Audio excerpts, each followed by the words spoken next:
ఈ రోజు మన స్పెషల్ వచ్చేసి నాటుకోడి చికెన్. ఎలా చేయాలో చెప్తాను చూసేయండి. ముందుగా స్టవ్ ఆన్ చేసుకొని పాన్ పెట్టుకోవాలి. పాన్ వేడయ్యాక ఆయిల్ వేసుకొని ఆవాలు, జీలకర్ర, ఆనియన్స్, కరివేపాకు, కొంచెం పసుపు వేసుకొని బాగా కలుపుకోవాలి. ఆనియన్స్ గోల్డెన్ బ్రౌన్ కలర్ వచ్చాక అల్లం వెల్లుల్లి పేస్ట్ వేసుకోవాలి. అల్లం వెల్లుల్లి పేస్ట్ పచ్చివాసన పోయాక టమాటా ముక్కల్ని వేసుకొని మగ్గించుకోవాలి. తర్వాత నాటుకోడి ముక్కల్ని వేసుకొని రుచికి సరిపడినంత ఉప్పు వేసుకొని బాగా కలుపుకోవాలి. ఒక 5 నిమిషాలు బాగా ఉడికించుకున్న తర్వాత రుచికి సరిపడినంత కారం వేసుకొని కలుపుకోవాలి. కారం పచ్చివాసన పోయేంత వరకు ఉంచుకొని తర్వాత అయితే కొన్ని వాటర్ ని యాడ్ చేసుకోవాలి. నాటుకోడి కూరకైతే వాటర్ ఎక్కువనే పడతాయి. మధ్య మధ్యలో కలుపుకుంటూ చూసుకోవాలి.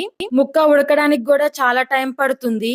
చికెన్ ముక్కలు తొందరగా ఉడకాలంటే ఒక స్పూన్ కానీ కొబ్బరి ముక్కను కానీ వేసుకోండి, తొందరగా ఉడుకుతుంది.